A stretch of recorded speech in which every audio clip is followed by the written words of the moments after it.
नमस्कार, मी informational queen तुमचं परत एकदा स्वागत आहे माझ्या लाडक्या युट्यूब चॅनलवर। तर आज आहे मातृदिन। चला तर मग या खास दिवशी थोडीफारशी माहिती जाणून घेऊया। मातृदिन हा उत्सव आईचा सन्मान करण्यासाठी साजरा केला जातो। तसेच हा कुटुंबातील किंवा व्यक्तीच्या आईचा तसेच मातृत्व व मातृबंध आणि समाजातील मातांचा प्रभाव यांचा सन्मान करणारा हा एक उत्सव आहे।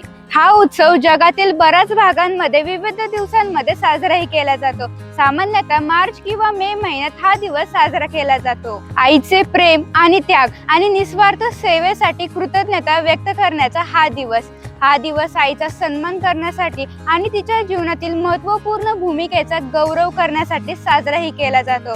आईचे निस्वार्थ प्रेमाबद्दल, त्याग आणि कुटुंबासाठी दिलेल्या योगदानाबद्दल आभार मानणे हा या दिवसाचा मुख्य भाग आहे। मी आता माझ्या आईसाठी 2 शब्द बोलणार आहे। आई, तू माझ्या जीवनातील सर्वात सुंदर आणि अनमोल व्यक्ती आहेस। तुझ्या प्रेमासाठी आणि त्यागासाठी मी नेहमीच आभारी राहीन। माझ्या जीवनात तू आहेस म्हणून मला जगायला आणि प्रेम करायला शिकायला मिळालं। तुझ्यासाठी माझ्या जीवनाचा प्रत्येक क्षण समर्पित आहे। सर्व मातांना माझ्याकडून मातृदिनाच्या हार्दिक शुभेच्छा।